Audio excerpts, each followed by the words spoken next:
Before I kickstart this video, I want to let you guys know that recently, I've been having a blast playing FIFA Street 2.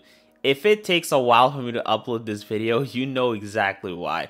This was one of my favorite games as a kid, and it's been such a nostalgia trip revisiting this game. Maybe one day I'll go into details on my journey to emulate this, because it has not been a pretty endeavor.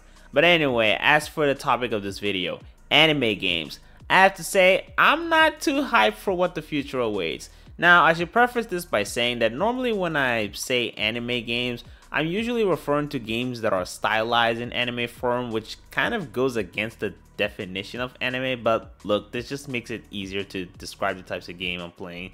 Don't fucking go after me. However, for this video, I'm mainly going to talk about licensed games based off of manga and anime IPs. Because for the most part, as far as original IPs, I don't have much to complain about. Well, I mean, there are some concerns I have, but they don't really matter as much as the direction that a lot of anime licensed games seem to be heading towards. You know, for the past few years, the community hasn't exactly been super fond of a lot of the releases of anime games, particularly in the past decade.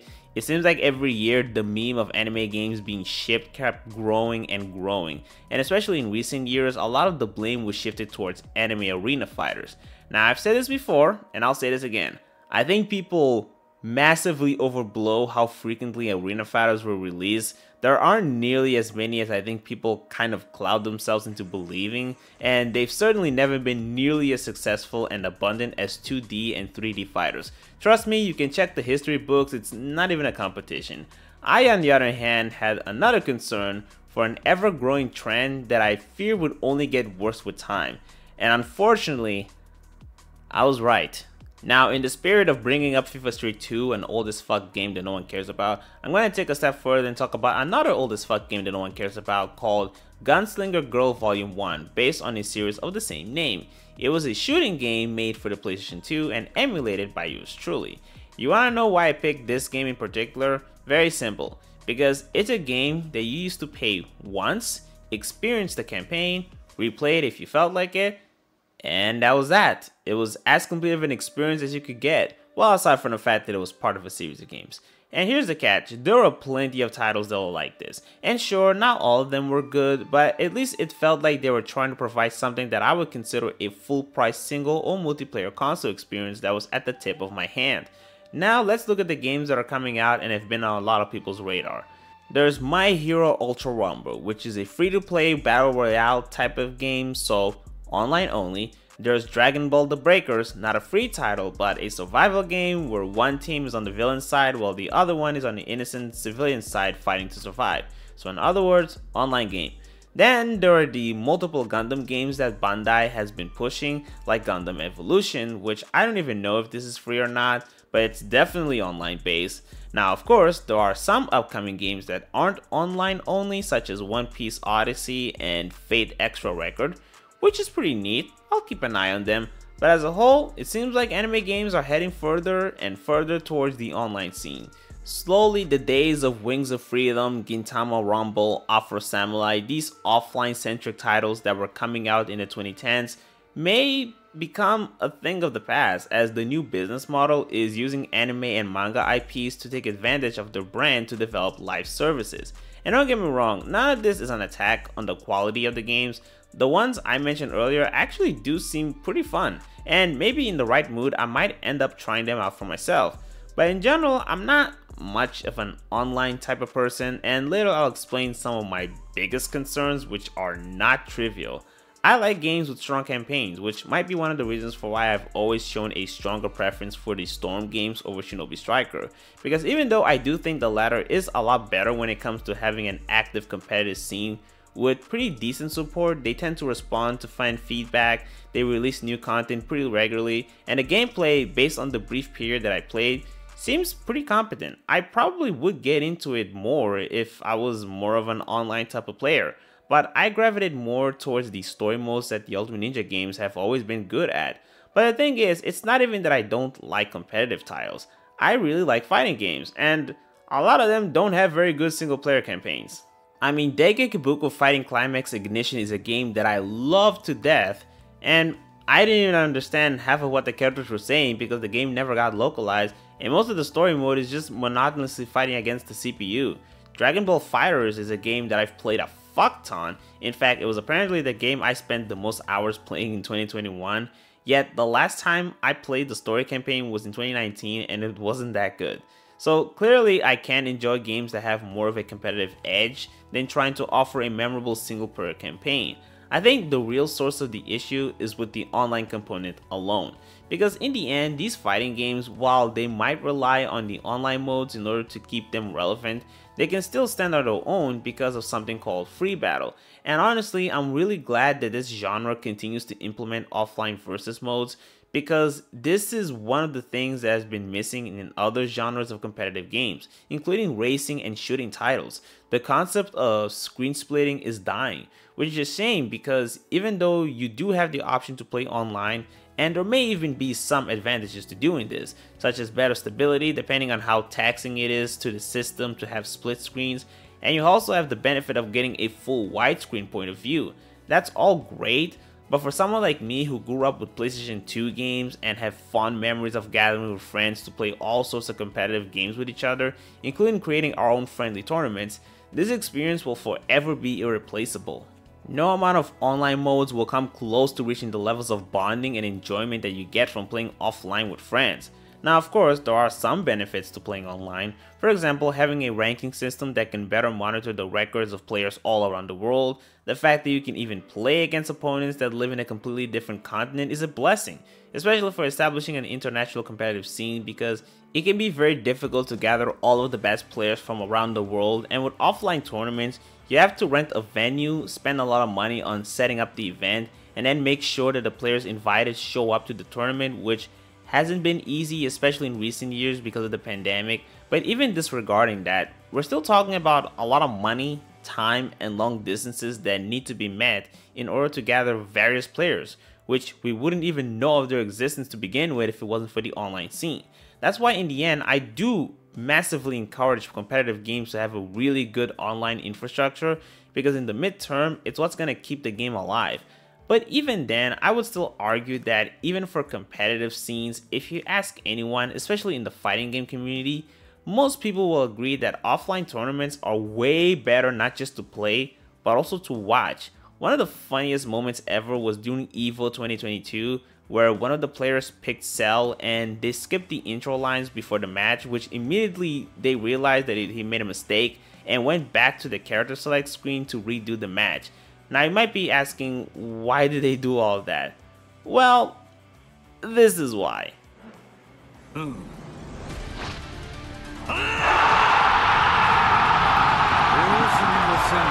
Yeah! This is no game! Prepare yourself! Evolution 2022 back at the Mandalay Bay in Las Vegas! The crowd is here! We are all enjoying some good-ass Dragon Ball FighterZ, Shanks giving us what we want. I see you on the chat. There's a certain amount of intimacy that is lost when you play online, coupled with the fact that regardless of how good the netcode of a game might be, that doesn't necessarily guarantee that the experience will be stable if at least one of the players is either a Wi-Fi warrior or the internet provider decided to fist them in the ass that day. With offline matches, you never need to worry about lag, never need to worry about input delay or the servers getting fucked up. It is without a doubt the most optimal experience. Now don't get me wrong, I don't have a problem with online based games existing. I think it's a natural evolution of the gaming sphere. I just like to encourage a little more careful consideration to the offline component, which is what fighting games have always been able to do over the past few years. Something that I really do appreciate, and when I look at some of the upcoming anime games, I'm starting to get the impression that this element is becoming overlooked, especially because there's another side of anime games that not only do I find it to be more concerning, but it's also converging to what I would consider to be my ideal single player campaign experience, and that's gacha games. Now here's the thing, these past few years, while people were bitching about arena fighters, I was laying my eyes on an emerging issue that was much scarier, and that was anime IPs getting relegated to gacha games. Bleach, a series that used to have its fair share of titles during the 2000s with PlayStation and Nintendo consoles, nowadays it's been relegated to a gacha game. A Certain Magical Index once had a fighting game for the PSP and a crossover with the Cyber Troopers Virtual On series. Nowadays, gacha game. Love Life, a perfect franchise for rhythm games, relegated to gacha. Madoka Magica, unlimited potential for a beautiful action-packed console experience, gacha game. Konosuba, gacha game. Seven Deadly Sins, gacha games. Even some franchises that did have space in the console world were also getting relegated to gacha releases, namely Dragon Ball and Naruto. And then there are IPs that are begging to have a console game but still has nothing lined up other than gacha, like Jujutsu Kaisen. And it seems like this empire is expanding, which isn't surprising given the success of mobile games in the past few years. But what really terrifies me is that now a lot of these gacha games are starting to become the front end for single player campaigns. I mean, just look at some of the games that have been getting pushed out, namely Full Metal Alchemist and Black Clover. These games had cool as fuck trailers that were really showcasing the single player campaign, even more than any of the online activities that we all know it's gonna have. Solo Leveling was another mobile game that had a really fucking hyped trailer. Even I was having a climax while watching it. If this is what we should be expecting for the future, then I'm fucking scared, because let me tell you something. I despise mobile games. I hate the monetization model. I hate the fact that I'm practically playing a slot machine, and also how they're designed in a way that forces you to constantly log in and partake in meandering grinding, doing daily tasks, limited items to collect, once in a lifetime events, routinely managing my stamina system as if I fucking had OCD, just utterly wasting my time, unless of course you're willing to cough up some money to speed up the process. This is how these games make their money, by basically just exploiting us. There's no other way to put it. It's just blatant exploitation of our innate addiction urges. And you know, historically, it's always been easy for me to just ignore these games because they were just mobile games. They usually had pretty low production quality, and their campaigns never compared to what I was getting on a console. But now, it seems like these games are in fact amping up the production and including the very exact thing that I look for in gaming, which are good campaigns.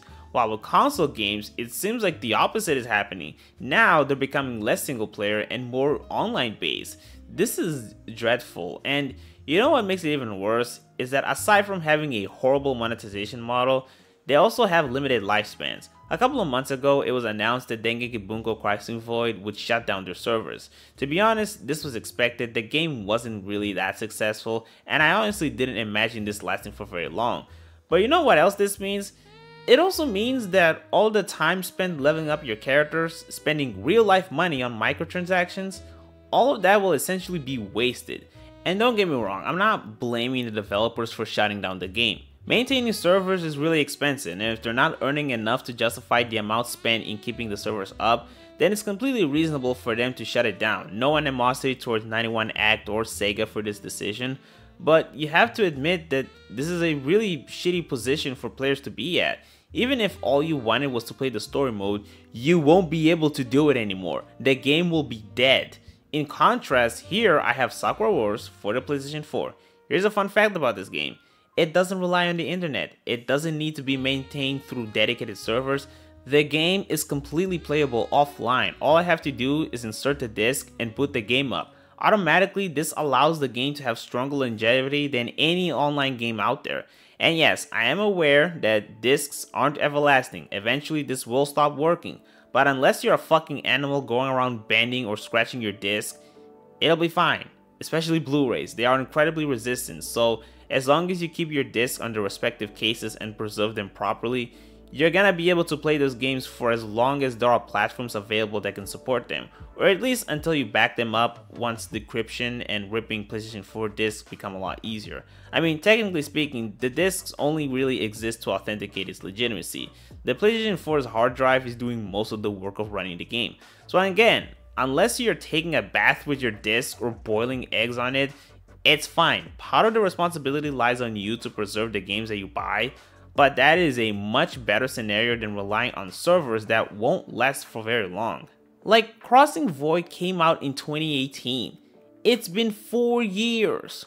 4 years of a game's lifespan. And make no mistake, this is going to happen with every online game out there. Some might take a lot longer depending on how successful it is and who's backing it up, but it's gonna happen eventually. And to me, I just simply don't feel comfortable spending time and especially money on a ticking time bomb. Just to add even more fuel, some of these games have really invasive anti-cheat.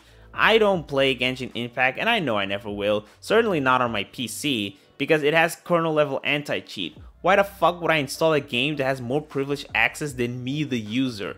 Never mind all of the security issues that come with it, not that any of it matters anyway because it doesn't even support Linux. This is just horrible to me. I don't even really care about how good the games are. In fact, I'm willing to believe that they have some quality to them. Once again, this video really isn't about the overall quality of the games themselves. This is me purely preserving the philosophy and value of owning games that you can play locally. And I'd also like to use this video as a warning for what may come in the future. I know a lot of us play video games largely for fun, and a lot of these titles do provide that enjoyment. In fact, sometimes the online component is the main reason for why these games stick around. But if we continue to head further and further into this trend of everything being so reliant on online features, we really gotta consider the impact that it's gonna have in the long term. We all like to look back at old games and calling them dead, but the truth is, the fact that we can even go back to the Clash of Ninja games and harvest our own little competitive community is something that we should be thankful for, because these games allowed us to do this. It's the magic of being able to play them locally. But if more games become reliant on dedicated servers that are out of our control, it's gonna become increasingly more difficult for quote-unquote dead games to even be revisited. They will literally become dead, locked forever in the memories of the people who experienced them when they were still available. And maybe with other games, this usually isn't something that people would be too concerned about, but we're talking about anime games of all things. Anime games are really sensitive to longevity. We've seen plenty of instances where games died out pretty quickly, and they also tend to be more prone to license disagreements that can even cause the games to be delisted. This is a much more delicate subject that I think people are aware of, and I think it's because it's a recent trend that we have not yet been conscious of the ramifications of it, but we've already seen it. I remember when people were devastated after hearing the news that Naruto Blazing was getting shut down. And if this is the current direction, then I do not find that to be a very hopeful future. But that's all I have to say. I think I'm done talking. The point is, I'm not too excited for the future of anime games, but hopefully things get better with time, and maybe I'll be proven wrong with the upcoming releases that I'm still not aware of.